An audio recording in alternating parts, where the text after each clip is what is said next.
In this video I'm going to take the famous standard Stella by Starlight and try to analyze the harmony. I'm going to try to explain how I think the harmony is put together, a little bit where some of the chords that we normally play are coming from and how they were in the original. And also just to describe the different functions that are involved, because it's a kind of a mysterious standard to a lot of people, but at the same time it is just a standard and you can actually explain most of the stuff that's going on. And it helps to understand the pieces that we're playing, so that's why I'm trying to do this.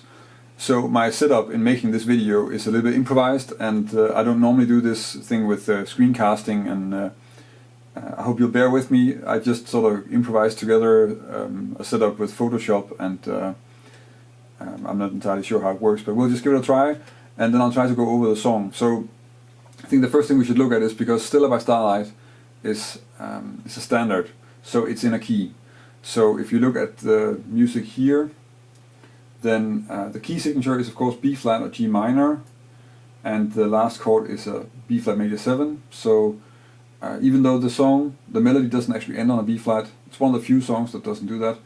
I think this is quite clearly in B flat. And as for the next thing we want to do, maybe, so that's sort of the general thing. I also hope I'm not shaking the camera around when I'm using the mouse, because my camera is on the table, but I'm trying to be a little bit careful.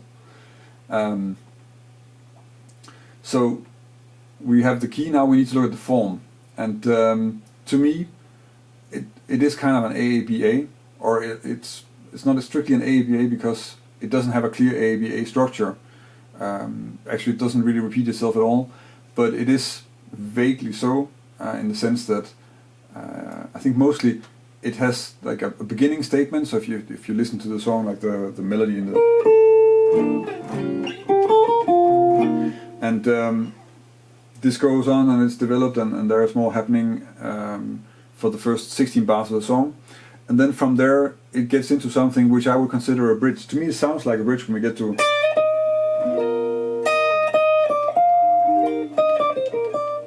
and I think one of the reasons why I think that sounds like a bridge is, well, I think there are two reasons. It goes to the subdominant, so it goes to, in this case, the second degree, and the harmonic rhythm and the movement of the melody is different from the rest. And then we get back to sort of the beginning statement when we get back, because after the middle 8 bars, which I consider to be a bridge, you get back to, but then it's turned into something else. So in that way I think it's kind of an AABA form. At least I would consider the middle part to be a bridge. But I guess that's also open for debate, so let me know what you think. So we have now that it's a form with some sort of bridge, and it's maybe an AABA, and it's in B flat. So now we have the form, and we also have the key, so we can start looking at what are the different parts of the song. I think the easiest way to approach this is just to mark down the things that we definitely know what are. So I'm just going to assign some Roman numerals to some scale degrees to the different parts that we really know what are in the key B flat. So right now I'm going to look at it and say it doesn't really, it maybe modulates once, but we'll get to that. So let's just leave the difficult part in the beginning here for later, because that's probably going to be the biggest part of the discussion of this piece. So the C minor is a 2, the F7 is a 5, and then the E flat major is of course a 4, and the A flat 7 is a backdoor dominant, so that's a flat 7, and then we get a 1, and we have a 3. So my lousy handwriting with a mouse is something you're just going to have to live with. Then we don't really have anything that's directly in the key. Then we have here a 2 chord. Here's a 1. Here's another backdoor dominant. So 4 minor. Whoops. And then, well, here we have a 1. Here we have a 5. And we have a 2. But it's half diminished. So yeah, horrible handwriting. Once that will get better with technology, and I'll actually have to practice writing nicely. Okay, so we've actually kind of covered a lot of it already. Obviously, some other things we can look at is if we have some clear cadences that we can just add in there. So F minor 7, B flat 7 is of course just a 2-5 to E flat, so that's just an auxiliary cadence like this. And the same can be said for this one.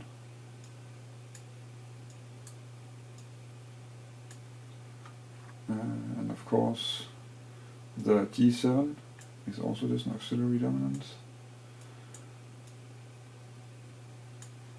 And actually this E half diminished A7 is of course also just an auxiliary cadence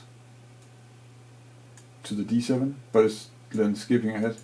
And the A half diminished D7 flat 9 are of course also just auxiliary cadences to the 6th degree. So like this. And I guess we could say the same of this one, because that's just an auxiliary cadence to the 2nd degree that is then played. So the 2nd degree is here is a half diminished chord, so we're kind of borrowing it from B flat minor. So there's going to be a lot of stuff where that happens. Okay, so kind of this is already kind of clear. I think what is difficult to understand about a song like Stella By Starlight is that that it is in B flat, because it doesn't go to B flat until after the first 8 bars. So we don't get to B flat before we're in bar 9. And the stuff that's before it seems just to be moving. It's just a bunch of cadences, and it doesn't really settle anywhere, and it keeps on moving, and it's not clearly it's never really resolving the way we would expect it to. I guess that also makes it really difficult. But at the same time, it is just a bunch of cadences, and if you realize that in fact we just have like a C minor 7, F7 that is supposed to take us to B flat major, but then instead of going to B flat it goes to the cadence to the 4th degree, then you probably realize that that's also in other songs that you already know. So that's kind of how that works. Okay, so the thing that's actually tricky about this song is the beginning, because we get the E half diminished to A7 and then that goes from A7 to C minor F7. And the difficult thing about this is, of course, there is no real relation between A7 and C minor. And if you check out the original of this tune, then as far as I know, it's a B flat diminished there. So actually the whole thing is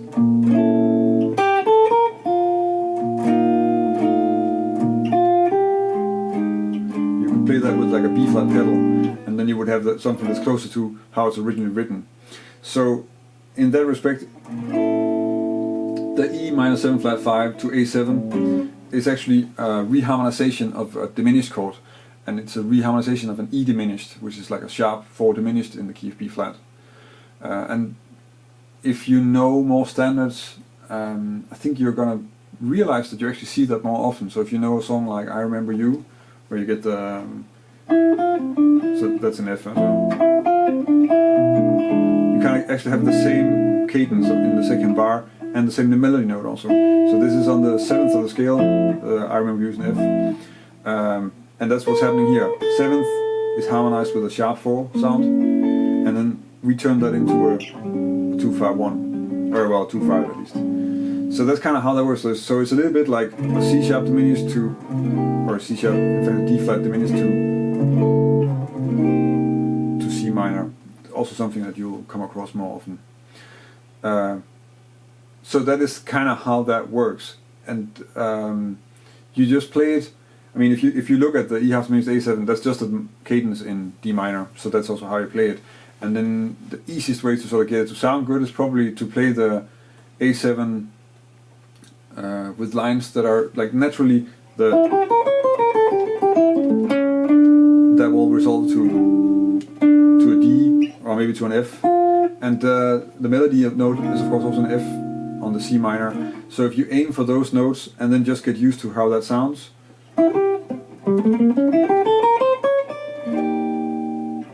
then it's easier to play some logical lines on that cadence and get from one chord to the next without having to worry too much about how that really works. So that's kind of how I would suggest you start working on it, even though that means that you have to actually resolve to some extensions rather than some basic chord tones. But that works really well. So if let's just write sharp 4 on this, at least try to. So this whole thing is sharp 4.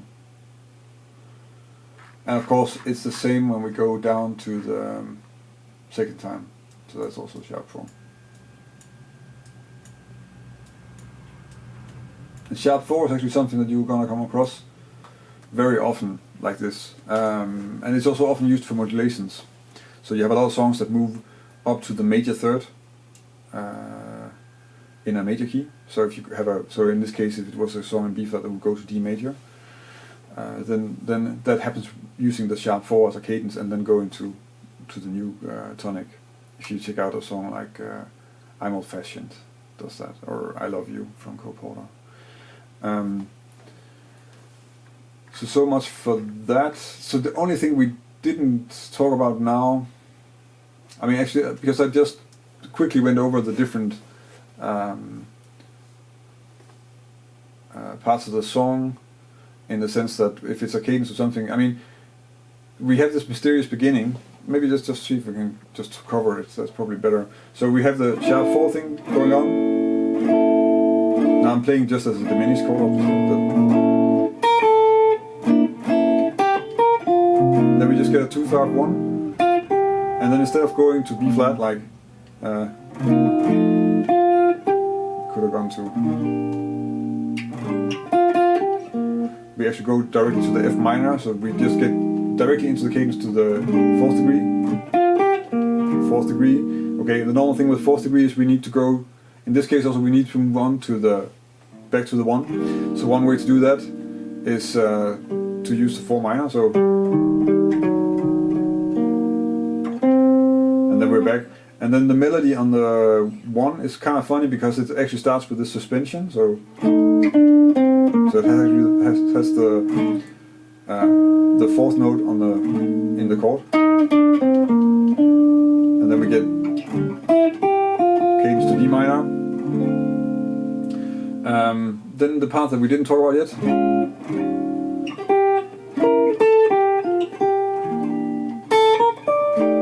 and here, so we're in D minor, that's still fairly clear, and then we go to B flat minor, E flat 7. And this is also something that's it's not exactly common in jazz standards, but you do have examples of it where we actually modulate to the 5th degree. I think this one does it, and My Foolish Heart kind of does it too, I guess. And actually he's repeating the exact same melody on the F major 7. And the way we get to the F major 7 is, in this case, that we're using 4 minor. Because 4 minor, when we're going up there, is of course just the tonic as a minor chord. Which, in this one song, maybe it's just because I played it for a million years, I like it, actually, to have that cadence. I kind of like that one. It's not a very common thing to have a 4 minor chord as a pivot in a modulation, but I think it's kind of nice. You could also just play like a cadence, like a G minor 7 C7. That will work as well. Then we get the whole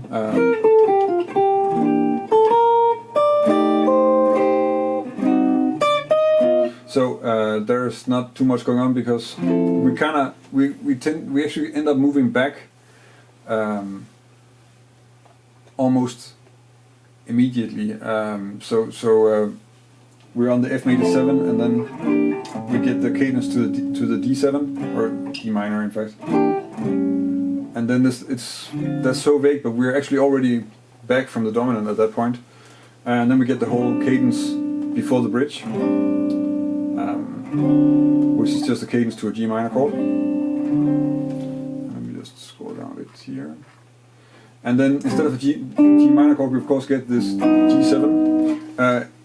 This is also one that's sort of baffling a lot of people because it's written out like an augmented dominant. So that gives you the idea that you have to play like whole tone scale on it. But if you check the melody, you'll see that there's a flat 13, because that's in the melody obviously. But there's also a normal fifth. And that's because this is of course just an auxiliary dominant to the second degree, and those you look at the auxiliary dominant and you say, well, where's it going? It's going to C minor, okay. Or at least it's supposed to go to C minor, in this case it actually does. And since it's going to a minor chord, we're just going to use the minor dominant scale, so harmonic minor, so the whole, that's actually 2 bars of C harmonic minor that you would use in that one. And then of course we go to C minor, so the second degree.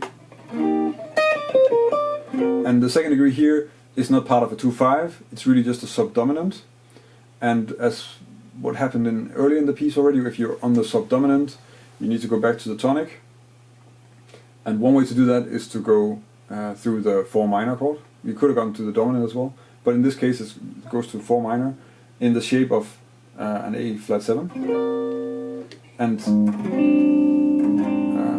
I think I've talked about that quite often in other videos as well, but so if we look at an A flat, an E flat minor 6 chord, because that will be sort of the thing you would expect for a 4 minor chord in a major key, in this case, so like a minor 6 chord, then it's quite clear that that's the same as an A flat 7. It's just a question of changing the bass note. So that's what happens here, actually with a sharp 11 in the melody, or if you were to play an E flat minor chord, it would be a minor major chord. And then back to the 1 chord. And then we're at the end of the bridge. Then we need to go to the last A. Now I'm just calling it A because that's kind of how I hear it. Of course that might not be the way you think about it, but I hope you'll live with it. Bear with me. So yeah, and here we're sort of going back, so we get the original statement again, which is why it feels like an A at the end of the form. And so again, just sharp 4, I already covered that. And then we get a cadence to the second degree. And in this time around, it's actually because what we do is we take this 2-5 and then we make it into a sequence. So it becomes E half diminished A7, D half diminished G7, C half diminished F7 before it finally lands. So it's just taking the harmony and then making it into a sequence, and then we're kind of sticking with the sequence before we finally resolve to the end of the song. That's a little bit how I see the last part of the song. And that means, so we have the thing that's actually a sharp 4, and then we turn that into a minor cadence to the 2 chord. And then here we get again a minor cadence because we're pointing towards C minor 7, but we borrow the C minor from the minor key, so from B flat minor, and that's a minor 7 flat 5. And also the dominant is borrowed from B flat minor. And then we're back. And so that's the form of the piece, and the harmony and how those work. And so I said that it doesn't actually, I mean, we only get one real modulation, which is that F major 7 chord we have just before the bridge. And for the rest, everything is actually in the key of B flat, with a few secondary cadences and stuff like that. And of course, when you play it, you can't just use B flat major 7. You have to think about what are those scales, or what are the chords coming from, and what are they doing there, and then you choose the scales accordingly. So just to quickly run over that, so we already covered that the first 2 bars is a cadence in D minor. You would play it like a cadence in D minor, the way it's written out here, even if it is really a sharp 4. The next part is just 2-5-1 in B flat, so we'll just use B flat major on that. Then we get a 2-5 to E flat major 7, and well, that's just using E flat major 7 because it's a cadence to that. Then we're in E flat, then we get the A flat 7, so A flat 7 is a 4 minor chord, and if you use 4 minor, then you're using the melodic minor scale from the 4th degree, so the 4th degree of B flat major 7 is E flat minor. So that means you use E flat minor melodic, and actually that turns out to be an A flat Lydian dominant. Okay, then we get another cadence to D minor, which is of course also just D minor harmonic. B flat minor 7, E flat 7. So that's just a, even though it's written out like a cadence here in A flat, which is just sort of a jazz variation of a 4 minor, but I would just play the 2-5 essentially, and then use the A flat major on that. Well, F major, that's just F major. E half diminished again, cadence. Then A half diminished D7.